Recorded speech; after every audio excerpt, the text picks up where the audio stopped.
But what saith the answer of the Most High? I reserved unto myself 7,000 men, which was a complete number. Okay, not necessarily 7,000 by the head count, but 7,000 as in the complete number of men. Okay, that have not reserved, that which have not bowed down the knee to the image of Baal, of which the image of the Baal right now is what? Is the image of the beast.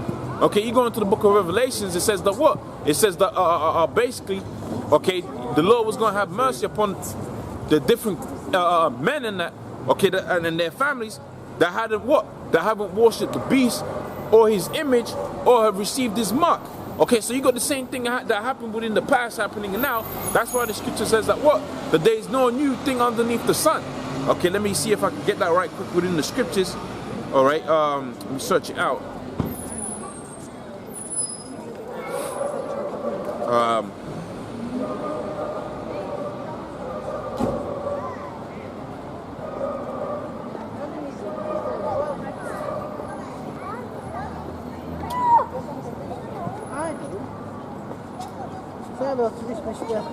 Hi mate. What's up, kid? You alright, pal? Yeah, you? Yeah, man, good Stuff. Good. Been having a read at Bible, bro, if I'm honest. Oh, yeah? Yeah, Caleb, come here. Yeah. Is his name Caleb? He's Caleb, yeah. Do you know what that means? I don't know, no. It I know means, it's from the Bible. yeah, you got Joshua and Caleb. When he one of the front men, like, yeah. And basically, Caleb means dog. Not like dog in a bad term, but dog because a dog is a man's best friend, is loyal. Yeah. It's a good name. Okay? So you've been reading the Bible, yeah? Well, mate, I'll be honest with you, yeah, I've had problems with drugs in the past and stuff like that. Right. And a couple of mates I've got in, it's just something that I believe in it. It's just going that step further, mate. Do you know what I mean? Right. Well, let me. I'm going to ask you some questions about what you believe in the Bible. Okay. Yeah. All right. So within the Bible, okay, when you're reading the Bible, I know you don't just read it like a book, do you? There's a certain way you're supposed to read it. Okay. That's let me get that for you. All right. I'll get it out of the phone. Okay, so I can hold these points that I've got here. I think somebody told me. I'm called Mark, and somebody told me to start reading Mark first. I think. Right. Well, basically, you can't just read the Bible. You need a teacher. Yeah. You need a teacher. I've got a mate who studies the Bible. Well, it's one. No, I'm not. I'm gonna get to that. Pretty much, I'll show you what type of teacher that you're gonna have. Okay. So this is Isaiah 28:8. Okay. Whom shall he teach knowledge, and whom shall he make to understand? Okay. So basically, who are the people? Okay, that he's gonna make to understand the Bible, right? Okay.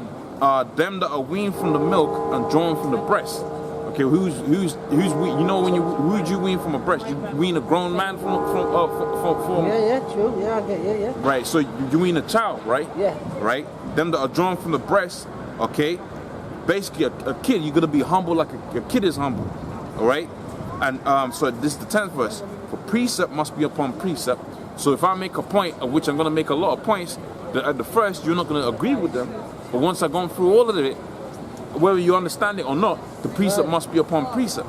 Okay, so you can't make a point like, for instance, I'm going to ask you in a second, who do you believe the Lord is going to save? And you're going to tell me everybody. I'm going to show you within the Bible, that's not the case. Okay, so it says here, for precept must be upon precept. Okay, line upon line, here a little and there a little. That's to say that what? When you've got a piece of okay, I'll put it like this. You know about encryption? You know when you get a hard drive, okay, it's encrypted. That's cool, that's fine. Okay, it's encrypted, right? The hard drive is encrypted. But when you decrypt it, what do? You take a little bit over here that adds up to this piece over here that makes what? A line of code, right? So the whole thing is unlocked. But that's how the Bible works. The Bible has been encrypted, and what you see is to unlock it yourself, sort of thing. No. The Lord set up men that was gonna uncrypt it, but it was gonna uncrypt it by way, or decrypt it rather more, by going a little bit here and a little bit over there and a little bit over there to join the relevant pieces together. Yeah. Now, like I said, I'm gonna show you something. I'm gonna ask you, who do you believe the Lord was gonna come to save? Okay, that's not biblical. That's not in the Bible. The Lord didn't come and say he's going to send his son to save everybody. I'll prove it to you. The book of Matthew. Okay, and this is what they call. They say when you always believed in God. Have you always been a believer? Oh yeah. Since I was born, I was born into a so-called Christian family, but I'm not Christian now. Okay, because the Christian church, they don't deal with the Bible. They deal with a culture. The Christian church is a culture of evil. So you think it's a cult sort of thing? Oh yeah. Oh yeah. Okay. Yeah. So the book of Matthew 1 and 21. Okay, it says here. Just 2 more minutes, Caleb, yeah? Okay, Matthew 1 and 21, it says, for she shall bring forth a son. Okay, this was talking about Mary, the mother of Jesus. And thou shalt call his name Jesus, because he shall save his people. Who are his people? What? The Israelites is his people. Now I'm going to put it to you in context. When this was happening, okay, you imagine, what, you British? Yes. Okay, so let's say the Chinese, the Chinese came and they took over Britain, and Caleb was born, and Caleb's mother, the angel came to Caleb's mother and said, I'm gonna send you the son you're gonna get. He's gonna save his people. What's he saving? He's saving them from the Chinese, man. You see what I'm saying? Well, guess what? That was what was happening when the Lord was on the scene. Because guess who took up? Jerusalem wasn't being run by the people of Jerusalem. It was being run by Romans. So when the scripture said he was going to save his people, he was going to save them from who? From the Romans. You see what I'm saying? But it goes even deeper than that. So what you would naturally go to is the book of what? John 3:16. John 3:16, and I'm going to break it down. That's fine. Restless. That's fine. So John 3:16, this is what you go by, right? Yeah. Jesus said, sorry. John 3:16. John 3:16, right? That's the next bit to go into the Bible, yeah? When I read it, I mean. Sorry? When I read it, that's the next bit you're saying go into. So that's what the fundamental of everybody is gonna be saved is based on, right? John 3:16, it says, for God so loved the world that he gave his only begotten son, that whosoever believes on him shall not perish. Yeah. Okay? That's why you said that what? He's gonna save everybody, right? Yeah. Okay? Now let me show you something. You know the word world? What? The word world. Yeah. Okay, when the Bible was written, the Old Testament was written in Hebrew, and the New Testament was written in Greek. Right. Within the Greek language, there's a difference. Okay, there's a different word for the word world, and there's as in everybody in the world, and there's a different word for world as in the football world, Right. Yeah. or the housing world, or the business world. You see how the English is not a good language? No. Because if I said the business world is going to get a pay rise, I think it's all one thing, but it's a sector. All the different, yeah, you're right. Now I'm gonna show you. Now I'm gonna prove it to you that that's always been the case. 1 more minute, Caleb. Okay, so it said world there, but now I explained it to you with what it says within the Greek. The Greek world is not the whole world. It's different sectors. It's a sector. It's not different sectors. It's a sector, I get meaning to that, say. yeah. Now here's the proof. Isaiah 45 and 17. Because remember we said what? Precept must be upon precept. I've read Revelations. I've read the book of John 3:16. I've said John 3:16 is not talking about everybody.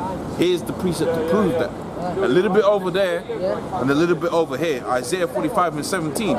It says that what? But Israel, not everybody, Israel shall be saved in the Lord with an everlasting salvation. Ye shall not be ashamed nor confounded, world without end. Yeah. So the Israelites was a world within themselves, and of course they are. Just like how the football world is the world within its own world.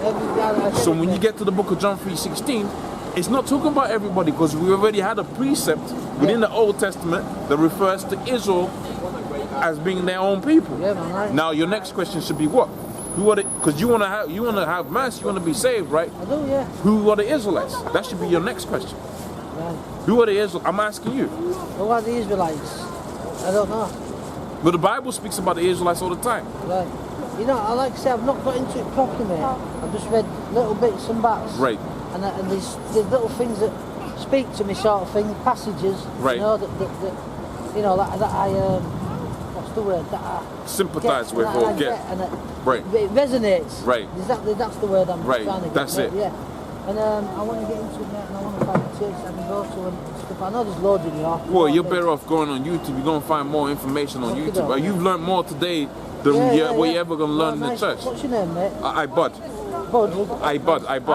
Ibud. Or Obed. Oh, but all right. Okay. Nice to meet you. Okay, bro. man, you I take told it. Well, them let me mate. answer you one last question. So, like I said, who are the Israelites? It's the people on the sign over here. That's God's chosen people. Judah, which is the Negroes, Okay, the West Indians, the Is that the Haitians. 12? Right, That's yeah, the yeah, 12. yeah, But yeah. that's, Stand on that, Taylor. that's who they are in the Bible. That's who they are today. Negroes, Hispanics, and Native Americans. That's who the Israelites are. But we got our seed.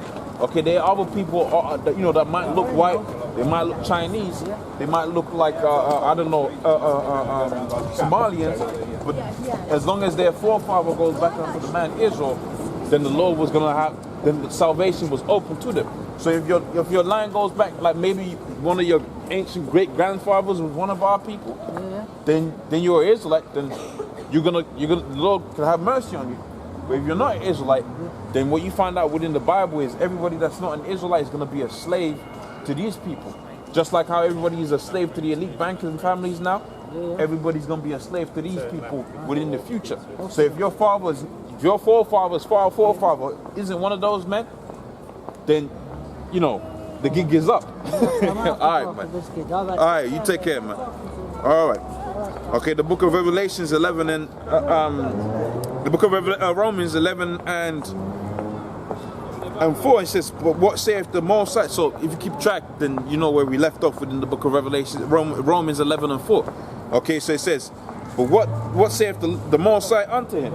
Okay, it says, I reserve unto myself 7,000 men which have not bowed the knee to Baal.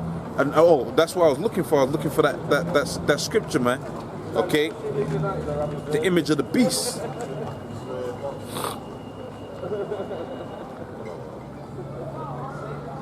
Okay, Revelations 20. You can start from 1. Revelations 20 and 1. It says, and I saw an angel come down having the key, of the bottomless pit, and a great chain in his hand, and he holds on the dragon, that old serpent, which is the devil and Satan. Okay, let me read that again because I'm missing points there. Okay, Revelations 21, it says, and I saw an angel come down from heaven having the key of the bottomless pit. So pretty much, all right, you had it to where what? Esau was put out there within, they was pushed out into the dead zone, man. Okay, where no plants and vegetation grows out there within places like Georgia or whatever. Okay, out there into the mountains. Okay, that was the bottomless pit because you can't get nothing coming out of there. There ain't no natural resources, whatever. Okay, and having a great chain, and he laid hold on the dragon, that old serpent, which is called the devil and Satan, because he's called which is called what? The devil and Satan. Let's put that into layman's term, which is called what? The deceiver and the adversary, man. Okay, I mean these scriptures is basic. You got people that are actually looking for some dragon out there, you know, in a hole somewhere. That's not what the Bible's talking about, man.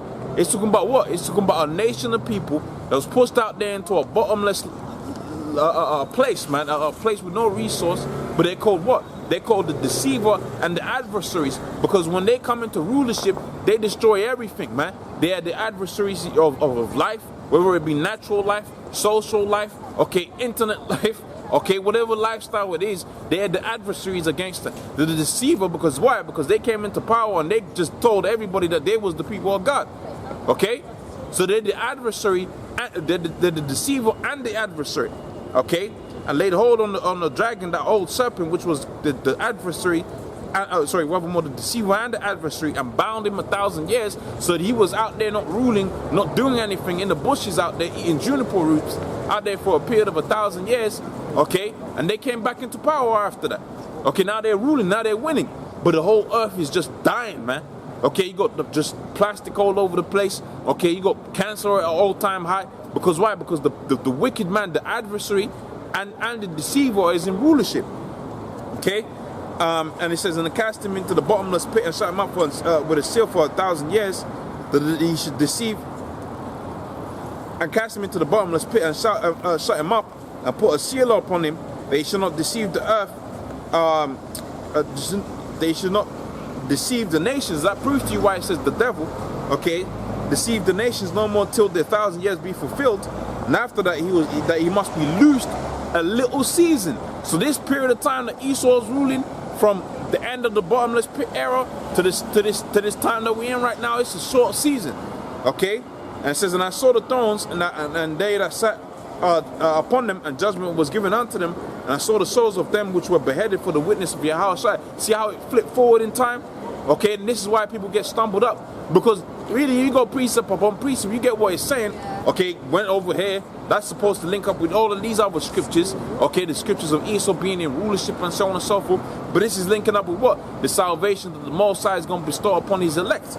Okay, and I saw the thrones, and them that sat upon them, and judgment was given unto them. And I saw the souls of them that was beheaded for a witness of Yahweh Shai, for the word of the Most High, which they have not worshipped the beast, neither the image of the beast, like how we read within the book of Romans 11, okay, what is it, the 4th chapter, okay, which had not bowed their knee to the image of Baal. Well, these men are going to be the same ones. They ain't going to bow their knee to what? To the image of the beast. Okay, you see how all of these scriptures link up? Okay, how everything merges together. Okay, and they were so it says here, halfway through the 4th verse, it says, and which had not worshipped the beast, neither his image, neither had received the mark. See how it flipped in time? Okay, and it's going to go back in time. Okay, so when you read these scriptures, man, you got to be careful, because you can find yourself tripped up. Okay, that's why you need one that's going to teach you. Just like how I got taught by the elders and continue to learn underneath the elders, you got to go to the elders and learn from the elders so you can get the understanding of the scriptures. All right? So it says, for the word of the Most High, and which had not worshipped the beast, neither his image, neither had received his mark upon their foreheads or in their hand, and lived and reigned with Yahweh Shai Mashiach 1,000 years. But the rest of the dead lived not until the 1,000 years be fulfilled and finished. Okay, this is the first resurrection. So it goes into something else. But see, the 7th verse now, it speaks about a completely different 1,000 years.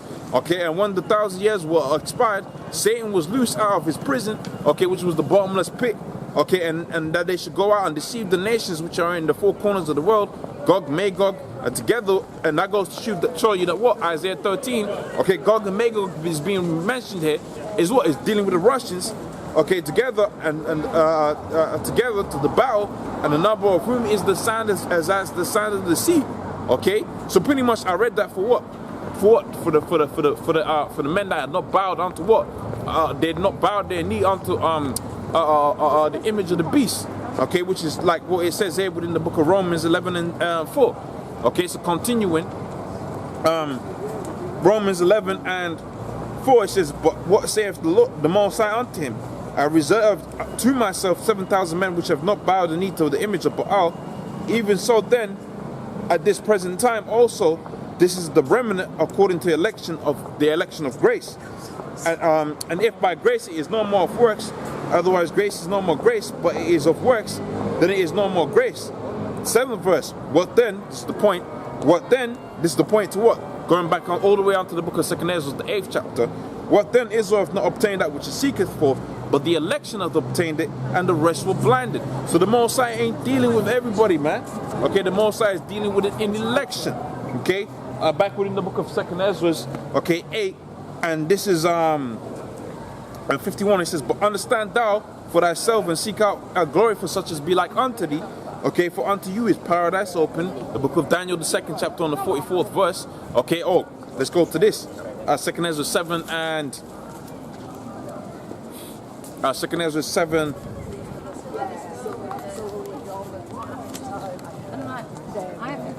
Seven and 6. 2nd Ezra 7 and 6, it says, and there is another thing, a city is builded and is set upon a broad field, and in it and is full of good things. The entrance thereof is narrow, and is set in a dangerous place to fall, like as if it were a fire on the right hand side, and a great deep water on the left hand side. Okay, and it says, and there is only one path between them both, between the fire and the water, so small that they could not but one person go there at once. If this city was given unto a man for an inheritance, if he shall never pass if he never pass the danger that's set before it, how shall he receive the inheritance?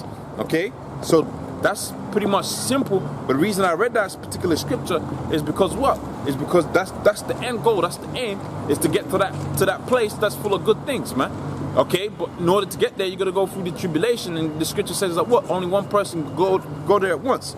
Okay, continuing within the book of 2nd Ezra 8, and this is 52. It says, unto you paradise is open, and the tree of life is planted, and the time to come is prepared. Okay, the Lord said that what? In my Father's house, many mansions, man. Okay, and he said that what? He's going to go out there and prepare a place for his men. Okay, so it says here, unto you paradise is open and the tree of life is planted. The time to come is prepared and plenteousness is made ready. A city is built in it, and rest is allowed, and perfect goodness and wisdom. Right? It says, and the root of evil is sealed up from you, and weakness, and the moth is hid from you, and corruption is fled into hell to be forgotten. Okay. Fourth verse. Sorrows are past, and in the end is and sorrows are past, and in the end is showed the treasure of immortality. So that's what you're looking forward to. That's what you should be looking forward to. You right there, my brother? Yeah. All right. Okay. So pretty much it says that what? And sorrows are past, and in the end is showed the treasure of immortality. It says, therefore ask thou no more questions concerning the multitude that shall perish. So the Most High said that what? Don't worry about that, man. Because ultimately, all it is was going to make it via a process called reincarnation. Okay, the book of Isaiah, the 14th chapter. All right, starting from the top. Isaiah 14:1, it says, for the Lord will have mercy upon his people and will yet choose Israel and set them in their own land. All right, and the strangers shall be joined with them, and they shall cleave unto the house of Jacob. All right, so that's them heathens, and that they're gonna be slaves, man, hardcore slaves, man. Of which the first slaves is gonna be them elites, man. Them elite banking families, the Rothschilds, they're gonna be the first slaves. Okay, they're gonna be catching hella else. Okay, it says, and the people shall take them and bring them to their place, and the house of Israel shall possess them in the land. Okay, for servants and handmaids, and they shall take them captives, whose captives they were, and they shall rule over their oppressors. Now it says that what? For the Lord, the point was the first verse, really. It says, for the Lord will have mercy on Israel, and will yet choose Israel, and will yet set them in their own land. So ultimately, all of Jake is gonna make it, man. Okay, but see, guess what? What a lot of people don't understand is that the Most High is gonna do away with a lot.